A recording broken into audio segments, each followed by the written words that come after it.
जयंती मंगला काली भद्रकाली कपालिनी दुर्गा क्षमा शिवा धात्री स्वाहा स्वधा नमोस्तुते।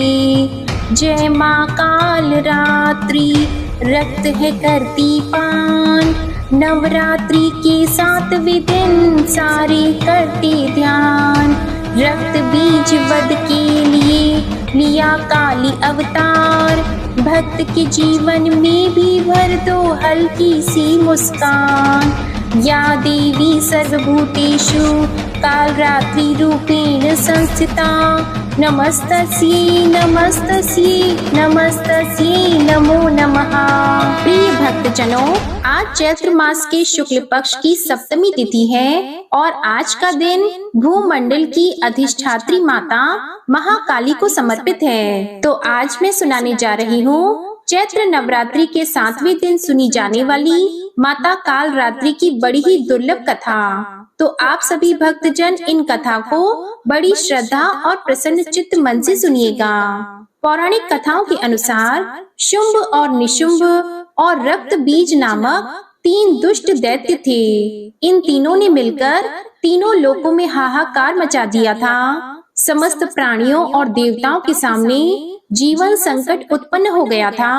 इन दुष्ट दैत्यों के बल के आगे कोई भी अस्त्र शस्त्र टिक नहीं पा रहा था। अंत में परेशान होकर सभी देवतागण भगवान शिव के पास पहुँचे और उनसे समस्त प्राणियों और अपने प्राणों की रक्षा की गुहार लगाई। शिव जी ने देवताओं की व्यथा को समझते हुए उन्हें शीघ्र ही इस संकट से छुटकारा दिलाने एवं समस्त प्राणियों की सुरक्षा का वचन दिया। शिव शंकर जी को पता था कि इन दैत्यों का संहार माता पार्वती ही कर सकती हैं। इसके बाद भगवान शिव ने माता पार्वती से कहा, हे देवी, आप आदि शक्ति जगत जननी हैं। आपके तेज का सामना तीनों लोकों में कोई नहीं कर सकता है। आप इन दुष्ट राक्षसों का वध करके इस सृष्टि की रक्षा करें। शिव जी की आज्ञा पाकर माता पार्वती ने दुर्गा देवी का रूप धारण किया तथा शुंभ निशुंभ और रक्त बीज का वध करने निकल पड़ी। मगर उन दानवों को समाप्त करने में एक विकराल समस्या थी। रक्त बीज को यह वरदान मिला हुआ था कि जहाँ भी उसके रक्त की एक भी बूंद नीचे गिरेगी, वहाँ रक्त बीज जैसा दूसरा दानव उत्पन्न हो जाएगा, जिसके कारण उसका वध करना अत्यंत कठिन हो जाता था। माँ दुर्गा ने दानवों की सेना का संहार करना आरंभ कर दिया और भीषण युद्ध हो रहा था। ऐसा लगता था जैसे पृथ्वी रक्त से लाल हो जाएगी। माँ दुर्गा अपने सिंह पर सवार होकर दानवों के खेमे में प्रलय मचा रही थी। उनका रुद्र रूप देखकर दानव भय से कांप रहे थे। चारों तरफ रक्त और लाशों का अंबार लग गया था। सभी दानव काल के गाल में समा गए, मगर असल कार्य तो रक्त बीज का वध करना था। अब देखिए, माता दुर्गा जब भी रक्त बीज पर प्रहार करती, वह हंसने लगता और जहाँ भी धरती पर उसका रक्त गिरता, सैकड़ों रक्त बीज पुनः उठकर माता से युद्ध करने लगते। माता समझ गई, इसका वध करने के लिए इसका रक्त भूमि पर नहीं गिरने देना है। आदि शक्ति माता दुर्गा ने उसी क्षण अपने तेज से माता काल रात्रि को उत्पन्न किया और जैसे ही माँ दुर्गा ने रक्त बीज का सर काटा, काल रात्रि ने उसका रक्त नीचे गिरने से पहले ही अपने मुंह में भर लिया और दूसरा रक्त बीज उत्पन्न ही नहीं हो सका। इस प्रकार माँ दुर्गा के स्वरूप काल रात्रि प्रकट हुई और रक्त बीज का वध हुआ।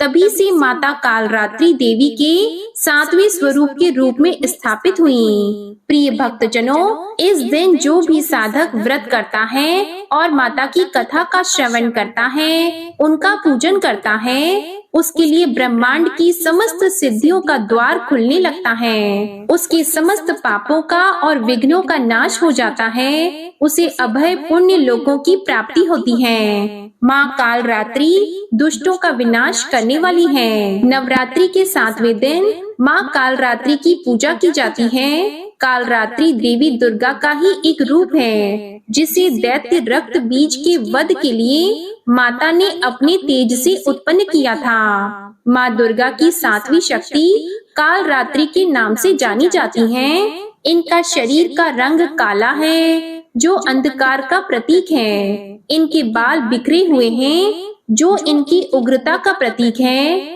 इनके गले में बिजली की माला है, जो इनकी शक्ति का प्रतीक है। इनकी 3 आंखें हैं, जो इनके ज्ञान और दृष्टि का प्रतीक है। इनके नासिका के श्वास प्रश्वास से अग्नि की भयंकर ज्वालाएं निकलती रहती हैं। इनका वाहन दर्भग गधा है। ऊपर उठे हुए दाहिने हाथ की वर मुद्रा से सभी को आशीष प्रदान करती हैं। दाहिनी तरफ का नीचे वाला हाथ अभय मुद्रा में है। बाएं तरफ के ऊपर वाले हाथ में लोहे का कांटा तथा नीचे वाले हाथ में खड़क कटार है। माँ कालरात्रि का स्वरूप देखने में अत्यंत भयानक है, लेकिन यह सदैव शुभ फल ही देने वाली है। इसी कारण इनका नाम शुभंकरी भी है। अतः इनसे भक्तों को किसी प्रकार से भी भयभीत तथा आतंकित होने की कोई आवश्यकता नहीं है। ये माता पूर्णतः ममतामयी है। प्रेम से बोलिए जय माँ कालरात्रि, ओम नमः शिवाय। प्रिय भक्तजनों, आइए अब सुनते हैं माता काली की दूसरी कथा। एक समय दारुक नाम के पापी असुर ने ब्रह्मा जी की तपस्या करके उन्हें प्रसन्न कर लिया। ब्रह्मा जी से पाए वरदान के कारण दारुक अत्यंत बलशाली हो गया। वह देवताओं और ब्राह्मणों को परेशान करने लगा। वह उन पर अत्याचार करने लगा और धार्मिक अनुष्ठान यज्ञ बंद करवा दिए और स्वर्ग को चला गया। सभी देवता विचलित होकर ब्रह्मा जी और विष्णु जी के पास सहायता मांगने के लिए चले गए। ब्रह्मा जी ने बताया कि दारुक का नाश सिर्फ स्त्री के हाथ से ही हो सकता है। सभी बड़े बड़े देवता भी उससे युद्ध में हार चुके थे। अंत में अब निश्चय किया गया कि दारुक का वध भगवान शिव की पत्नी माता पार्वती करेंगी। भगवान शिव ने अपना नेत्र खोलकर भयानक और प्रचंड महाकाली को जन्म दिया। उनका शरीर काले रंग का था। माता काली के माथे पर तीसरा नेत्र और चंद्र रेखा थी। उनके हाथों में त्रिशूल और कई प्रकार के अस्त्र थे। महाकाली के प्रचंड रूप को देखकर थर थर कांपने लगे और वहां से भागने लगे। युद्ध में दारुक महाकाली से पराजित हुआ और इस तरह उस दुष्ट का अंत हुआ। महाकाली के भयानक रूप से चारों तरफ अग्नि की भयानक लपटें उत्पन्न हो गईं। महाकाली के क्रोध को भगवान शिव ही रोक सकते थे, इसलिए उन्होंने एक बालक का रूप लिया। भगवान शिव शमशान पहुँचे और वहाँ बालक के रूप में लेटकर रोने लगे। छोटे बालक को देखकर महाकाली का क्रोध शांत हो गया।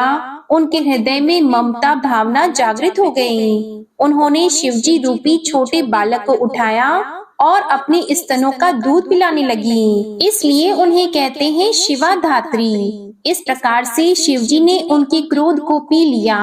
इस प्रकार महाकाली का भयानक और प्रचंड क्रोध शांत हुआ। इसके बाद महाकाली मूर्छित हो गईं। उन्हें होश में लाने के लिए भगवान शिव ने तांडव नृत्य किया। होश में आने पर वे पुनः माता पार्वती के रूप में आ चुकी थी। माता पार्वती भगवान शिव का नृत्य देखकर नृत्य करने लगी, जिसके कारण उन्हें योगिनी नाम से पुकारा जाता है। एक बार सभी प्रेम से बोलिए जय माता काली। प्रिय भक्तजनों, आइए अब सुनते हैं माता काली की बड़ी ही दुर्लभ और चमत्कारी कथा। सुंदरपुर नामक एक बहुत ही सुंदर नगर था। उस नगर में माता काली का एक विशाल और भव्य मंदिर था और उस मंदिर के बाद चारों तरफ जंगल और झाड़ियों का इतना गहन साम्राज्य था कि शाम के समय उधर कोई भी भूले भटके से नहीं जाता था। यहाँ तक कि मंदिर के पुजारी भी धुंधला छाने से पहले ही मंदिर में दिया जलाकर आरती वगैरह करके माता को शयन करा के जल्दी से विदा हो जाते थे। उसी मंदिर के पास एक नहर था। नहर के उस पार उसी गांव में एक ब्राह्मण रहते थे जो कि माता काली के बहुत बड़े भक्त थे। स्वभाव से अत्यंत भोले और कुल देवी माता काली के अनन्य भक्त थे।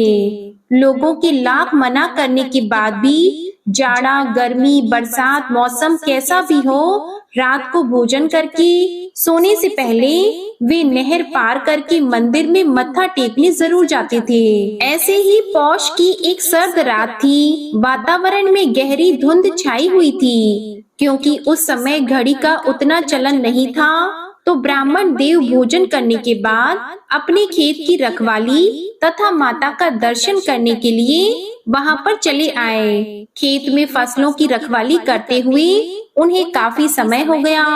आसमान में कोहरे की वजह से चांद दिखाई नहीं दे रहा था, सो समय का ठीक ठीक अंदाजा नहीं लग पाया और शरीर पर कंबल डाले ब्राह्मण देव रोज की तरह मंदिर की ओर बढ़ चले। क्योंकि उस समय नहर में पानी घुटनों से ज्यादा नहीं था, तो पार करने में ज्यादा परेशानी नहीं हुई। जाड़े की उसी रात जब वह मंदिर के पास पहुँचे, दूर दूर तक सन्नाटा छाया हुआ था। एक पल तो उनका शरीर भय के मारे गनगना गया। उनकी आंखें मुंद गई। थोड़ी देर में उन्हें आभास हुआ कि उनके आसपास कई सारे लोगों का जमावड़ा हो चुका है, जो आहिस्ते आहिस्ते उन्हें अपने घेरे में लेने के लिए अपना घेरा तंग कर रहे हैं। ब्राह्मण देव ने कहा, हे माँ, क्या आज की रात तुम्हारे धाम पर ही मेरी जीवन लीला समाप्त हो जाएगी? उन्होंने मन ही मन माता से गुहार लगाई और तब उन्हें लगा कि वे दुष्ट आत्माएं बस उन्हें दबोचने ही वाली हैं। अचानक मंदिर के अंदर रखे हुए नगाड़े अनायास ही जोर जोर से बजने लगे। ब्राह्मण चौंक गए और सोचा कि रात के इस वक्त मंदिर में कौन बैठा है। नगाड़ा बजाने के लिए उन्होंने अपनी आंखें खोली। आसपास किसी का नामो निशान तक नहीं था। सहसा उनकी नजरें मंदिर के द्वार की ओर उठी। कपाट चौखट खुला हुआ था और उसमें से साक्षात माता काली बाहर आ रही थी। माता काली ने कहा, क्या रे ब्राह्मण, यही समय मिला तुझे मेरे पास आने का? जानता नहीं ये मेरे शयन का समय है। अभी मुझे थोड़ी सी ही देर हो जाती तो तू जिंदा नहीं रहता। फिर कल को लोग यही कहते कि माता काली का इतना बड़ा भक्त था और उन्हीं के धाम पर उसके प्राण न बच पाए। माता की बातें सुनकर ब्राह्मण ने कहा, माई, ये तो मेरे रोज का नियम है, आज कैसे तोड़ देता? ब्राह्मण माता को देखकर निहाल हो गए और उनके चरणों में लोटने पोटने लगे। माता ने कहा, पगली, रोज से आज ज्यादा देर हो गई है, अभी आधी रात का समय हो चला है। ब्राह्मण ने कहा, माई, गलती हो गई, मुझे समय का पता ही नहीं चला, पर क्या करूं, जब तक आपके दर्शन नहीं कर लेता मुझे संतोष ही नहीं मिलता। माता काली ने कहा, जानती हो पगले, इसलिए तो पहली बार किसी के सामने साक्षात आई हूँ, पर तू यह भी मूर्खता छोड़ दे। आधी रात में इस तरह से मेरे दर्शन करने के लिए मत आया कर। तू मुझे अपने स्थान से ही याद कर लिया कर, मेरा ध्यान कर लिया कर, मैं तेरे पास चली आऊंगी। ब्राह्मण ने कहा, माता, यह तो मेरी भक्ति है। तो माता रानी ने उससे कहा, निसंदेह तुम्हारी भक्ति उत्कृष्ट है, इसीलिए तो कह रही हूँ, अब आज के बाद तुझे रात में यहाँ आने की कोई आवश्यकता नहीं। तू घर से ही मुझे प्रणाम कर लेना, मैं स्वीकार कर लूंगी। जब दर्शन का जी चाहे दिन में आ जाना। ब्राह्मण ने कहा, माई, क्षमा करना, आपने मुझे साक्षात दर्शन दिए हैं, जीवन धन्य हो गया। अब आपको कष्ट देकर मुझे नरक में नहीं जाना, आप वापस मंदिर में जाइए, मैं स्वयं घर चला जाऊंगा। इस प्रकार से ब्राह्मण ने हाथ जोड़ते हुए विनती की और माता ने कहा, तू चुपचाप घर चल, मैं तुझे घर छोड़कर ही आऊंगी। फिर आगे आगे माता काली और पीछे पीछे ब्राह्मण देव दोनों नहर के पास पहुँचे ही थे कि ब्राह्मण का शरीर झंझना गया। सामने से सफेद धोती और खड़ाऊ पहने एक वृद्ध आदमी आ रहे थे। उन्होंने आगे बढ़कर माता देवी के चरण स्पर्श किए। फिर माता देवी ने सारी बातें बता दी। ब्राह्मण ने आगे बढ़कर वृद्ध के चरणों में माथा पटका। उसने कहा, हे देवता, आप कौन हैं? मैंने आपको पहचाना नहीं। बदले में जवाब माता रानी ने दिया, अरे यही तो तुम्हारे गांव के देवता हैं। कभी देखे नहीं तो पहचानोगे कैसे? रात की पहर जब मेरा शयन करने का समय होता है, यह पूरे गांव क्षेत्र का भ्रमण करते हैं ताकि कुछ अनिष्ट ना हो। ग्राम देवता मुस्कुराए और बोले, माई, अब आप अपने धाम पर जाइए, मैं इसे गांव छोड़कर आता हूँ। प्रिय भक्तजनों, ब्राह्मण का तो जैसे भाग्य ही उदय हो गया था। माता के चरणों में देर तक पड़े अश्रु बहाते रहे। फिर ग्राम देवता के साथ गांव के समीप आए। ग्राम देवता ने कहा, हे ब्राह्मण, अब तू घर जा। जब भी मन से याद करे, हम लोग तुम्हारे पास होंगे। लेकिन अंधियारी रात में अपने प्राणों को संकट में डालकर हम लोगों के पास आने की गलती दोबारा मत करना। ब्राह्मण ने कहा, बाबा, जब आप और माता साथ में हैं तो मुझे क्या सोचना। इससे प्रसन्न होकर ग्राम देवता ने कहा, इसी निर्दोष विश्वास ने तो तुम्हारी रक्षा की है बच्चे, लेकिन इसका यह अर्थ नहीं कि तू अपने प्राण जानबूझकर संकट में डाले। मनुष्य को विधाता ने इसीलिए विवेकशील बनाया है ताकि वह ऊंच नीच का भेद कर सके। समय अनुकूल आचरण सबको करना चाहिए। तुम्हारी आस्था प्रशंसनीय है, इसलिए कहता हूँ, रात को या खराब मौसम में अपने घर से ही याद कर लेना हमें और माता काली को। बाकी जब भी जी चाहे चले आना। यह कहकर ग्राम देवता गांव की सीमा से लौट चले। उस घटना के बाद ब्राह्मण देवता की जीवन धारा ही बदल गई। माता काली और ग्राम देवता के आशीर्वाद से वह ब्राह्मण खुशहाल और धनवान हो गया। उसके घर उसके अनेक संतानों ने जन्म लिया और वह माता काली का अनन्य भक्त हो गया। ओम नमः शिवाय। जय माता काली। जय हो ग्राम देवता। प्रिय भक्तजनों, आइए अब सुनते हैं दुर्गा सप्तशती का अध्याय 6, धूम्रलोचन वध। महर्षि मेधा ने कहा, देवी की बात सुनकर दूत क्रोध में भरा हुआ वहां से असुरेंद्र के पास पहुंचा और सारा वृतांत उसे कह सुनाया। दूत की बात सुनकर असुरेंद्र के क्रोध का पारावर न रहा और उसने अपने सेनापति धूम्रलोचन से कहा, धूम्रलोचन, तुम अपनी सेना सहित शीघ्र वहां जाओ और उस दुष्टा के केशों को पकड़कर उसे घसीटते हुए यहाँ ले आओ। यदि उसकी रक्षा के लिए कोई दूसरा खड़ा हो, चाहे वह देवता, यक्ष अथवा गंधर्व ही क्यों न हो, उसको तुम अवश्य मार डालना। महर्षि मेधा ने कहा, शुंभ के इस प्रकार आज्ञा देने पर धूम्रलोचन 60,000 राक्षसों की सेना को साथ लेकर वहां पहुंचा और देवी को देख ललकार कर कहने लगा, अरे तू अभी शुंभ और निशुंभ के पास चल। यदि तू प्रसन्नता पूर्वक मेरे साथ न चलेगी तो मैं तेरे केशों को पकड़ घसीटता हुआ तुझे ले चलूंगा। तब देवी बोली, असुरेंद्र का भेजा हुआ तेरे जैसा बलवान यदि बल पूर्वक मुझे ले जाएगा तो ऐसी दशा में मैं तुम्हारा कर ही क्या सकती हूँ। महर्षि मेधा ने कहा, ऐसा कहने पर धूम्रलोचन उसकी ओर लपका, किंतु देवी ने उसे अपनी हुंकार से ही भस्म कर डाला। यह देखकर असुर सेना क्रोधित होकर देवी की ओर बढ़ी, परंतु अंबिका ने उन पर तीखे बाणों, शक्तियों तथा फरसों की वर्षा आरंभ कर दी। इतने में देवी का वाहन भी अपनी ग्रीवा के बालों को झटकता हुआ और बड़े भारी शब्द करता हुआ असुर सेना में कूद पड़ा। उसने कई असुर अपने पंजों से, कई अपने जबड़ों से और कई को धरती पर पटककर अपनी दाढ़ों से घायल करके मार डाला। उसने कई असुरों के अपने नख से पेट फाड़ डाले और कई असुरों का तो केवल थप्पड़ मारकर सिर धड़ से अलग कर दिया। कई असुरों की भुजाएं और सिर तोड़ डाले और गर्दन के बालों को हिलाते हुए उसने कई असुरों को पकड़कर उनके पेट फाड़कर उनका रक्त पी डाला।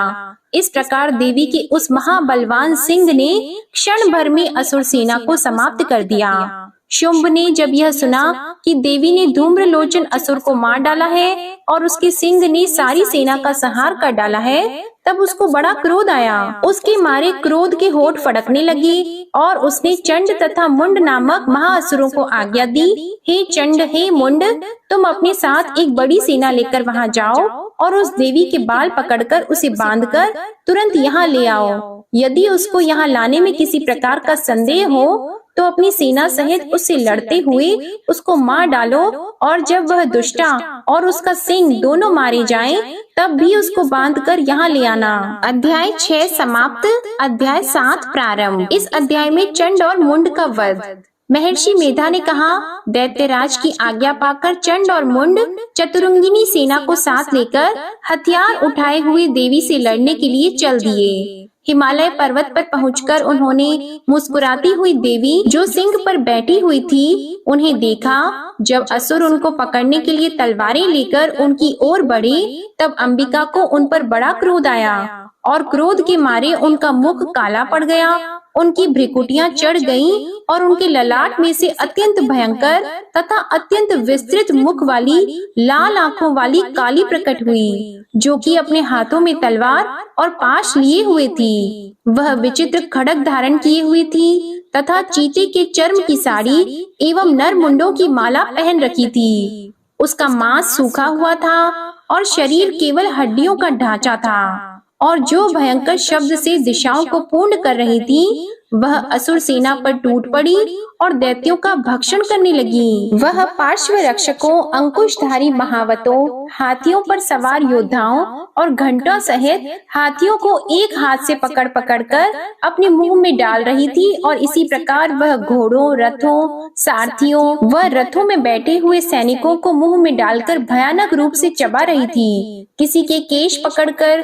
किसी को पैरों से दबाकर और किसी दैत्य को छाती से मसलकर मार रही थी। वह दैत्य के छोड़े हुए बड़े बड़े अस्त्र शस्त्रों को मुंह में पकड़कर और क्रोध में भर उनको दांतों में पीस रही थी। उसने कई बड़े बड़े असुर भक्षण कर डाले, कितनों को रौंद डाला और कितने उसके मारे मारे भाग गए। कितनों को उसने तलवार से मार डाला, कितनों को अपने दांतों से समाप्त कर दिया, और इस प्रकार से देवी ने क्षण भर में संपूर्ण दैत्य सेना को नष्ट कर दिया। यह देखकर महापराक्रमी चंड काली देवी की ओर लपका, और मुंड ने भी देवी पर अपनी भयानक बाणों की वर्षा आरंभ कर दी और अपने हजारों चक्र उस पर छोड़े। उस समय वह चमकते हुए बाण और चक्र देवी के मुख में प्रविष्ट हुए इस प्रकार से दिख रहे थे जैसे मानो बहुत से सूर्य मेघों की घटा में प्रविष्ट हो रहे हों। इसके पश्चात भयंकर शब्द के साथ काली ने अत्यंत जोश में भरकर विकट अट्टहास किया। उसका भयंकर मुख देखा नहीं जाता था। उसके मुख से श्वेत दांतों की पंक्ति चमक रही थी। फिर उसने तलवार हाथ में लेकर हूँ शब्द कहकर चंड के ऊपर आक्रमण किया और उसके केश पकड़कर उसका सिर काटकर अलग कर दिया। चंड को मरा हुआ देखकर मुंड देवी की ओर लपका, परंतु देवी ने क्रोध में भरे उसे भी अपनी तलवार से यमलोक पहुंचा दिया। चंड और मुंड को मरा हुआ देखकर उसकी बाकी बची हुई सेना वहां से भाग गई। इसके पश्चात काली चंड और मुंड के कटे हुए सिरों को लेकर चंडिका के पास गई और प्रचंड अट्टहास के साथ कहने लगी, हे देवी, चंड और मुंड दो महादैत्यों को मारकर तुम्हें भेंट कर दिया है। अब शुंभ और निशुंभ का वध तुमको स्वयं करना है। महर्षि मेधा ने कहा, वहां लाए हुए चंड और मुंड के सिरों को देखकर कल्याणकाई चंडी ने काली से मधुर वाणी में कहा, हे देवी, तुम चूंकि चंड और मुंड को मेरे पास लेकर आई हो, अतः संसार में चामुंडा के नाम से तुम्हारी ख्याति होगी। अध्याय 7 समाप्त। अध्याय 8 प्रारंभ। इस अध्याय में रक्त बीज वध का वर्णन। महर्षि मेधा ने कहा, चंड और मुंड नामक असुरों के मारे जाने से और बहुत सी सेना के नष्ट हो जाने से असुरों के राजा प्रतापी शंभु ने क्रोध युक्त होकर अपनी संपूर्ण सेना को युद्ध के लिए तैयार होने की आज्ञा दी। उसने कहा, अब उदायुध नामक 86 असुर सेनापति अपनी सेनाओं के साथ युद्ध के लिए जाएं और कंबू नामक 84 सेनापति भी युद्ध के लिए जाएं और कोटि वीर्य नामक 50 सेनापति और धौम्रकुल नाम के 100 सेनापति प्रस्थान करें। कालक, दोहद, मौर्य और कालके यह दैत्य भी मेरी आज्ञा से सजकर युद्ध के लिए कूच करें। भयानक शासन करने वाला असुरों का स्वामी शुंभ इस प्रकार आज्ञा देकर बहुत बड़ी सेना के साथ युद्ध के लिए चला। उसकी सेना को अपनी ओर आता देखकर चंडिका ने अपनी धनुष की टंकोर से पृथ्वी और आकाश के बीच का भाग गुंजा दिया। हे राजन, इसके पश्चात देवी के सिंह ने दहाड़ना आरंभ कर दिया और अंबिका के घंटे के शब्दों ने उस ध्वनि को और भी बढ़ा दिया। धनुष की टंकार, शेर की दहाड़ और घंटे के शब्द से पृथ्वी और आकाश के बीच का भाग गूंज उठा और इसके साथ ही देवी ने अपने मुख को और भी भयानक बना लिया। ऐसे भयंकर शब्द को सुनकर राक्षसी सेना ने देवी तथा सिंह को चारों ओर से घेर लिया। हे राजन, उस समय दैत्यों के नाश के लिए और देवताओं के हित के लिए ब्रह्मा, शिव, कार्तिकेय, विष्णु तथा इंद्र आदि देवों की शक्तियां जो अत्यंत पराक्रम और बल से संपन्न थीं, उनके शरीर से निकलकर उसी रूप में चंडिका देवी के पास गईं। जिस देवी का जैसा रूप था, जैसे आभूषण थे और जैसा वाहन था, वैसा ही रूप, आभूषण और वाहन लेकर उन देवताओं की शक्तियां दैत्यों से युद्ध करने के लिए आईं। हंस युक्त विमान में बैठकर और रुद्राक्ष की माला तथा कमंडलू धारण करके ब्रह्मा जी की शक्ति आईं। वृषभ पर सवार होकर, हाथ में त्रिशूल लेकर, महानाग का कंकण पहनकर और चंद्र रेखा से भूषित होकर भगवान शंकर की शक्ति माहेश्वरी आईं और मोर पर आरूढ़ होकर हाथ में शक्ति लिए दैत्यों से युद्ध करने के लिए कार्तिकेय जी की शक्ति उन्हीं का रूप धारण करके आई। भगवान विष्णु की शक्ति गरुड़ पर सवार होकर शंख, चक्र, श्रांग, गदा, धनुष तथा खड्ग हाथ में लिए हुए आई। श्री हरि की शक्ति वाराही, वराह का शरीर धारण करके आई और नरसिंह के समान शरीर धारण करके उनकी शक्ति नारसिंगी भी आई। उसकी गर्दन के झटकों से आकाश के तारे टूट पड़ते थे और इसी प्रकार देवराज इंद्र की शक्ति ऐन्द्री भी ऐरावत के ऊपर सवार होकर आई। इसके पश्चात इन देव शक्तियों से घिरे हुए भगवान शंकर ने चंडिका से कहा, मेरी प्रसन्नता के लिए तुम शीघ्र ही इन असुरों को मारो। इसके पश्चात देवी के शरीर में से अत्यंत उग्र रूप वाली और सैकड़ों गीदड़ियों के समान आवाज करने वाली चंडिका शक्ति प्रकट हुई। उस अपराजिता देवी ने धूमिल जटा वाले भगवान श्री शंकर जी से कहा, हे प्रभु, आप मेरी ओर से दूत बनकर शुंभ और निशुंभ के पास जाइए और उन अत्यंत गर्वीले दैत्यों से कहिए तथा उनके अतिरिक्त और भी जो दैत्य वहां युद्ध के लिए उपस्थित हो, उनसे भी कहिए, जो तुम्हें अपने जीवित रहने की इच्छा हो तो त्रिलोकी का राज्य इंद्र को दे दो। देवताओं को उनका यज्ञ भाग मिलना आरंभ हो जाए और तुम पाताल को लौट जाओ। किंतु यदि बल के गर्व से तुम्हारी लड़ने की इच्छा हो तो फिर आ जाओ। तुम्हारे मांस से मेरी योगिनियां तृप्त होंगी, क्योंकि उस देवी ने भगवान शंकर को दूत के कार्य में नियुक्त किया था, इसलिए वह संसार में शिवदूती के नाम से विख्यात हुई। भगवान शंकर से देवी का संदेश पाकर उन दैत्यों के क्रोध का कोई आर पार न रहा और वह जिस स्थान पर देवी विराजमान थी वहां पहुँचे और जाने के साथ ही उस पर बाणों और शक्तियों की वर्षा करने लगे। देवी ने उनके फेंके हुए बाणों, शक्तियों, त्रिशूल और फरसों को अपने बाणों से काट डाला और काली देवी उस देवी के साथ आगे खड़ी होकर शत्रुओं को त्रिशूल से विदीर्ण करने लगी और खड़वांग से कुचलने लगी। ब्राह्मणी जिस तरफ दौड़ी थी उसी तरफ अपने कमंडलू का जल छिड़ककर दैत्यों के बल को नष्ट कर देती थी और इसी प्रकार माहेश्वरी त्रिशूल से, वैष्णवी चक्र से और अत्यंत कोप वाली कौमारी शक्ति द्वारा असुरों को मार रही थी और ऐन्द्री के बाजू के प्रहार से सैकड़ों दैत्य रक्त की नदियां बहाते हुए पृथ्वी पर सो गए। वाराही ने कितने ही राक्षसों को अपनी थूथन द्वारा मृत्यु के घाट उतार दिया। दाढ़ों के अग्रभाग से कितने ही राक्षसों की छाती को चीर डाला और चक्र की चोट से कितनों को ही विदीर्ण करके धरती पर डाल दिया। बड़े बड़े राक्षसों को नारसिंगी अपने नखों से विदीर्ण करके भक्षण कर रही थी और सिंहनाद से चारों दिशाओं को गुंजाती हुई रणभूमि में विचर रही थी। शिवदूती के प्रचंड अट्टहास से कितने ही दैत्य भयभीत होकर पृथ्वी पर गिर पड़े और उनके गिरते ही वह उनको भक्षण कर गयीं। इस तरह क्रोध में भरे हुए मात्र गणों द्वारा नाना प्रकार के उपायों से बड़े बड़े असुरों को मरते हुए देखकर राक्षसी सेना भाग खड़ी हुई और उनको इस प्रकार भागता देखकर रक्त बीज नामक महापराक्रमी राक्षस क्रोध में भरकर युद्ध के लिए आगे आया। उसके शरीर से रक्त की बूंदें पृथ्वी पर जैसे ही गिरती थी, तुरंत वैसे ही शरीर वाला तथा वैसे ही बलवान दैत्य पृथ्वी से उत्पन्न हो जाता था। रक्त बीज गदा हाथ में लेकर ऐन्द्री के साथ युद्ध करने लगा।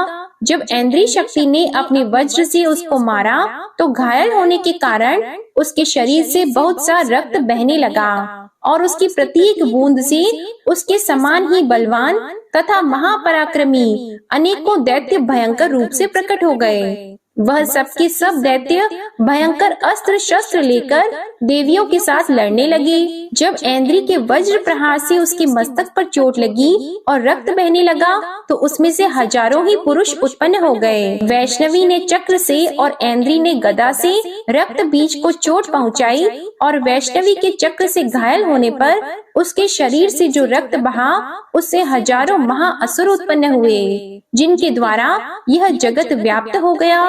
कौमारी ने शक्ति से, वाराही ने खड्ग से और माहेश्वरी ने त्रिशूल से उसको घायल किया। इस प्रकार क्रोध में भरकर उस महादैत्य ने सब मातृ शक्तियों पर पृथक पृथक गदा से प्रहार किया और माताओं ने शक्ति तथा शूल इत्यादि से उसको बार बार घायल किया। उससे सैकड़ों महादैत्य उत्पन्न हुए और इस प्रकार उस रक्त बीज के रुधिर से उत्पन्न हुए असुरों से संपूर्ण जगत व्याप्त हो गया, जिससे देवताओं को भय हुआ।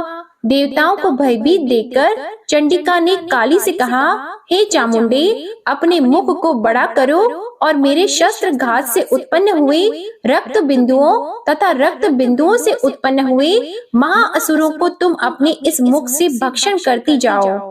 इस प्रकार रक्त बिंदुओं से उत्पन्न हुए महादैत्यों को भक्षण करती हुई तुम रणभूमि में विचरो। इस प्रकार रक्त क्षीण होने से यह दैत्य नष्ट हो जाएगा। तुम्हारे भक्षण करने के कारण अन्य दैत्य नहीं होंगे। काली से इस प्रकार कहकर चंडिका देवी ने रक्त बीज पर अपने त्रिशूल से प्रहार किया और काली देवी ने अपने मुख में उसका रक्त ले लिया। तब उसने गदा से चंडिका पर प्रहार किया। प्रहार से चंडिका को तनिक भी कष्ट न हुआ, किंतु रक्त बीज के शरीर से बहुत सा रक्त बहने लगा, लेकिन उसके गिरने के साथ ही काली ने उसको अपने मुख में ले लिया। काली के मुख में उस रक्त से जो असुर उत्पन्न हुए उनको उसने भक्षण कर लिया और रक्त को पीती गई। फिर देवी ने रक्त बीज को, जिसका की खून काली ने पिया था, चंडिका ने उस दैत्य को वज्र, बाण, खड्ग तथा रिष्टि इत्यादि से मार डाला। हे राजन, अनेक प्रकार के शस्त्रों से मारा हुआ और खून से वंचित वह महादैत्य रक्त बीज पृथ्वी पर गिर पड़ा। हे राजन, उसके गिरने से देवता अत्यंत प्रसन्न हुए और माताएं उन असुरों का रक्त पीने के पश्चात उद्यत होकर नृत्य करने लगी। जय माता दी। आज के अध्याय समाप्त होते हैं। इसके आगे का वर्णन आप आने वाली वीडियो में जरूर देखिएगा। आपको आज की कथा पसंद आई हो तो वीडियो को लाइक जरूर कीजिएगा और कमेंट में माता रानी की जय लिखिएगा और हमारे चैनल को सब्सक्राइब करिएगा। जय माता दी।